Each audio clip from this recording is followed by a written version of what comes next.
Que cuando estoy en el Partido Socialista no recuerdo ni los años, pero ya me recordaba anteriormente mi Aitite y mi Aita, que estaban vinculados al Partido Socialista Obrero Español. También en 2015 usted formó parte y su mujer, la pamplonesa Patricia Uri, de la lista del Partido Socialista de Navarra al Parlamento. ¿Quién les llama para incorporarles a las listas? ¿2015? Sí.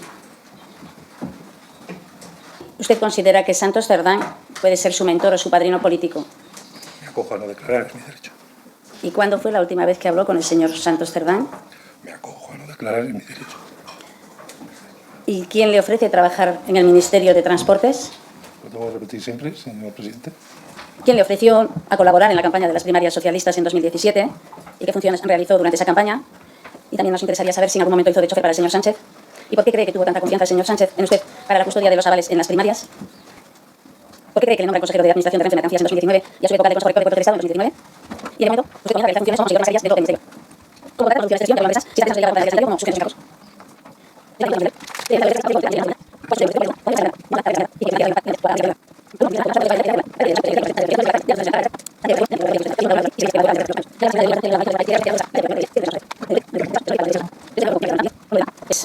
La última pregunta, señor García. ¿Tiene usted la conciencia tranquila? Mucho. Mire, el 30 de enero la Organización Mundial de la Salud declaró una emergencia de salud pública por motivo del COVID. El 3 de febrero la OMS recomendó hacer acopio del material de protección sanitario. El 5 de marzo, ojo, el Ministerio de Sanidad acordó la centralización de compras por parte del Estado y el día 10, mediante un Real Decreto Ley, prohibió a las comunidades autónomas comprar material sanitario de protección. En definitiva, Sánchez estaba sentando las bases de un marco que les iba a permitir a ustedes llenarse los bolsillos con un dinero que debería haber ido destinado a la adquisición de material de protección. Viendo lo propicio de la situación, le pregunto, ¿cuándo, señor García, se puso usted a buscar empresas suministradoras del material sanitario de protección que necesitaban los españoles? Porque de la cronología de los hechos se deduce claramente que ustedes comenzaron a urdir la trama antes de que el Gobierno decidiera impedir a las comunidades contratar. ¿Verdad que fue así, señor García? ¿Y por qué se puso el Ministerio de Transportes a hacerlo si las compras estaban centralizadas en el Ministerio de Sanidad? Porque ese es uno de los grandes misterios de toda esta trama. ¿Qué pinta Puertos del Estado comprando mascarillas que son competencia del Ministerio de Sanidad? ¿No le extrañó a usted este hecho? Que las comunidades autónomas no pudieran contratar y Puertos del Estado sí. Sus preguntas, que se responden por sí solas, han tenido un hilo conductor en las entrevistas que usted ha concedido. En una de las entrevistas que usted ha concedido en estos días, usted dice expresamente que llamó a miles de sitios para conseguir un material que era necesario en España y que también a usted le llamaban miles de personas para que atendieran sus necesidades. Y yo pregunto, ¿y por qué le llamaban a usted? ¿Quién le encomendó tal misión? ¿Le llamaban por los reconocidos lazos que mantiene usted a lo largo de toda su trayectoria vital con China como país proveedor de productos sanitarios? ¿Le llamaban por ser la mano derecha del número 2 del PSOE y de Santos Cerdán? ¿O porque a estas alturas ya todos sabían que usted estaba gestando y era parte de una organización criminal que había decidido utilizar la crisis sanitaria para forrarse a manos llenas a costa de la salud y de la vida de los españoles? Señor García, las explicaciones que ha dado usted en los medios, en las que poco más que se presenta usted como un superhéroe, no cuelan, ni por su currículum ni por su trayectoria. Si quiere usted hacernos creer que su interés por el tema de las mascarillas nace de una conversación con el señor Ábalos, en el que este le pregunta a usted, Koldo, ¿qué podemos hacer por el tema? Como si fuera usted, insisto, un experto en materia sanitaria, un experto en logística, o como si fuera usted una persona conocida por hablar con fluidez mandarino cantonés, lo cual hubiera sido de utilidad en aquella época. Es que usted, señor García, se piensa que el sanchismo nos ha vuelto a todos tontos, y ya le digo yo que eso no es así. ¿No le estaría el señor Ábalos preguntando en realidad qué es lo que podían hacer ustedes para sacar tajada? Porque los hechos ciertos, señor García, se resumen en que el día del 14 de marzo del 2020, cuando el Gobierno aprobó la declaración del estado de alarma, el día 20, ese mismo día, el Ministerio de Transportes aprobó una orden ministerial que permitía a Puertos del Estado comprar 8 millones de mascarillas por un importe de 20 millones de euros. Curiosamente, el mismo día que se aprueba la orden ministerial, el mismo día, ustedes adjudicaban el contrato a Soluciones de Gestión, que es la empresa que usted ha decidido o ha reconocido promocionar. Nunca jamás en España, nunca se había visto adjudicar un contrato público a tal velocidad. Pero claro, cuando se trata de atender a la codicia de usted, de Ábalos, del señor Cerdán y del señor Sánchez, puso pies en polvorosa el Gobierno, se puso a correr para delinquir. Y esa es la realidad de lo sucedido y eso es una vergüenza, señor García. Porque si no, respóndame, ¿por qué compraron 8 millones de mascarillas y no 5, 20 o 16? Compraron 8 porque esa era la cantidad que tenía Soluciones para vender. Ni una más, ni una menos. Ustedes estaban en perfecta sintonía, sabían lo que podían vender y por eso hicieron el contrato como lo hicieron. Pero volviendo a la cronología de los hechos, el Gobierno decidió, como decía, cerrar el mercado el día 10 para que nadie salvo ustedes y el señor Illa pudieran contratar. ¿Habló usted con el señor Illa o con su gente? ¿Lo hizo el señor Ábalos? ¿Cuánto tardó el señor Illa en acceder a las peticiones del número 2 del PSOE y mano derecha de Sánchez? Cerraron ustedes el mercado a las 10 comunidades, el día 10 a las comunidades autónomas. Y ojo al dato, el 16 de marzo los señores Aldama y Cueto ya habían firmado un acuerdo en virtud del cual el señor Cueto se comprometía a prestar la ayuda técnica y la financiación necesaria al señor Aldama para poder atender a los contratos que ya sabían que ustedes les iban a adjudicar. ¿Verdad que no me equivoco, señor García? ¿Verdad que es así? Porque ¿sabe qué fecha resultaría de enorme interés conocer? ¿Qué día se puso usted en contacto con el señor Aldama para decirle que si ellos montaban la estructura empresarial necesaria para cerrar la operación, Ábalos y usted se encargarían de adjudicarle los contratos de Puertos del Estado y de Adif? ¿Cuándo decidieron usted y el señor Ábalos que iban a adjudicar esos contratos a Soluciones? ¿Cuándo? ¿Me equivoco si digo que esa conversación se produjo mucho antes del 16? ¿Verdad que no me equivoco? ¿Me equivoco si digo que ustedes lo tenían atado, todo bien atado? ¿Verdad que no me equivoco, señor García?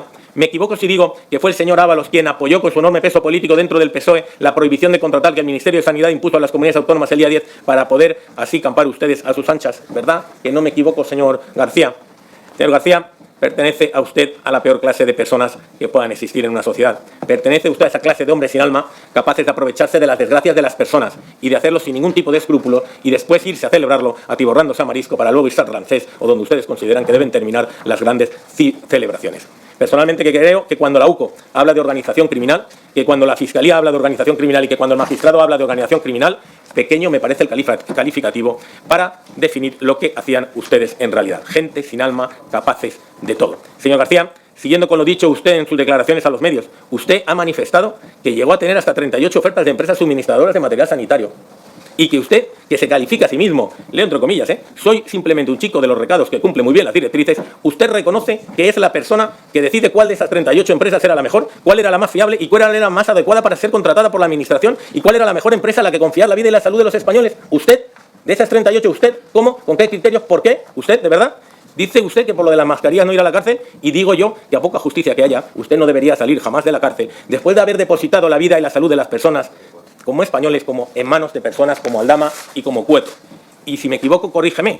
¿En base a qué criterios tomó usted esa decisión? En base a su interés únicamente. Porque hasta donde sabemos, Soluciones, y esto es indignante, señor García, era en el 2020 una empresa sin actividad, una empresa que venía de gestionar una barcaza en Angola en la que había una central térmica. Es indignante, señor García. Yo le recomendaría que en ese punto no hace falta que me mire a mí. Ahí le están mirando todos los españoles a los que debería usted mirar y contestar a la cara de lo que o dar las explicaciones que bien se merecen cuando decidió usted poner su vida en peligro. Responda mirando a los ojos de los españoles para decirles que las vidas de sus familiares y amigos enfermos, usted siguiendo las directrices del señor Ábalos y del señor Cerdán, decidieron que debían ser confiadas a una empresa cuya única experiencia era gestionar una mísera barcaza en Angola. Mire a los españoles a la cara y dígaselo. Míreles a los ojos para decirles que usted decidió, por su capacitación, que nuestras vidas y nuestra salud debían ser confiadas a un tipo sin escrúpulos como Aldama y a otro señor, Juan Carlos Cueto, conocido estafador, pendiente de sentencia a la Audiencia Nacional por otro caso en el que se llevó cerca de 100 millones de euros en un suministro de armas para la policía de Angola. Y eso es lo que usted decidió, poner nuestra salud en manos de estos sujetos y llevarse el dinero a cambio. Usted decidió que era lo mejor para usted y para su amigo Ábalos sin importarle ni tan siquiera, ojo, ni tan siquiera la vida de los suyos. No se puede ser más miserable, señor García. Y discúlpeme por alcanzar un tono que de verdad no quería alcanzar. En fin, volviendo al relato de los hechos, lo cierto es que usted, persona que reconoce no estar preparada para tomar las decisiones que tomó... 14 minutos de mitin. No, perdón. Vamos a ver, por favor, señorías. Señor Gil, usted sabe que no se puede interrumpir una comparecencia porque hace falta argumentar el reglamento. Esto lo voy a llevar a rajatabla. Luego le ruego que no intervenga y que no interrumpa si no le guste. El relato de los hechos, lo cierto es que usted, persona que reconoce no estar preparada para tomar las decisiones que tomó, pero para cumplir fielmente las directrices que recibió, descolgó uno de sus 23 teléfonos móviles y llamó a 4 ministerios y 2 comunidades autónomas para sugerirles la contratación de Soluciones. Es decir, la mano derecha del todopoderoso número 2 del PSOE descuelga el teléfono para recomendar a una empresa lo que es en toda regla un auto de autoinculpación por la comisión de un delito de tráfico de influencias. De verdad, señor García, que es usted un caso único. Pero antes de seguir por esta línea, usted con quien tiene amistades con Víctor Aldama, entendemos, por lo que se ha hecho público, que desde aquel viaje a Oaxaca, o desde antes incluso entiendo que se conocían. Me equivoco si digo que cuando alguien le ofreció a usted la posibilidad de conseguir material sanitario de protección, esa persona fue Aldama. Y si fue Aldama quien habló con usted, puedo preguntar por qué contrataron en el Ministerio con Soluciones una empresa de la que Aldama no es ni accionista, ni tampoco apoderado, ni tan siquiera administrador. Pero no se dan ustedes cuenta de lo obsceno que resulta todo esto. Ha tenido que ser la UCO quien desentrañe que detrás de Soluciones efectivamente estaba el daño. Y esto, señorías, negociaron ustedes con quienes entendieron que podían traer material sanitario de protección a España. Les dieron contratos sin tan siquiera celebrar ni una sola reunión presencial y creo que tampoco ni una sola videoconferencia. Y a nadie se le ocurrió comprobar cuál era la capacidad del señor Aldama para hablar en nombre de una empresa que resultó la adjudicataria del contrato. Vamos a ir concluyendo dada la actitud del señor García, pero tenemos la situación de Armengol, que fue quizá la más torpe de todas las personas que contrató con ustedes por haber contratado sin tener la declaración de la necesidad de contratación de urgencia. Tenemos el caso de Víctor Torres, donde se entrelazan el caso de Tito Berni. ¿Tiene usted o nos puede contestar por qué Mediador contesta y dice siempre que Ábalos era su jefe? ¿Verdad que no puede contestar?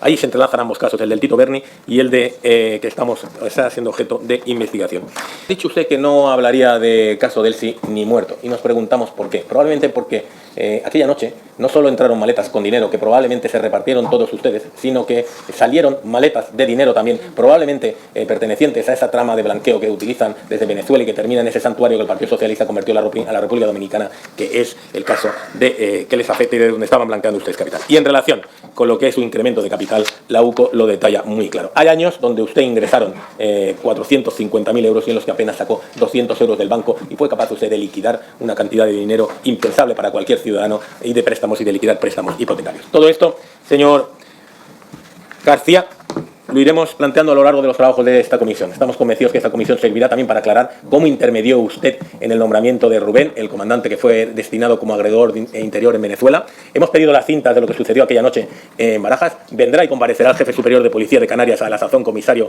de Barajas aquella noche, y vendrá también el máximo responsable de la Guardia Civil, que tendrá que comparecer. Y estoy convencido que pondremos luz a los escándalos también que sucedieron esa noche en el caso de Barajas, donde tanto miedo tiene usted a hablar que no hablaría ni muerto. Muchas gracias por ver el vídeo. No te olvides de suscribirte, darle me gusta y activar la campanita. Nos vemos en el siguiente.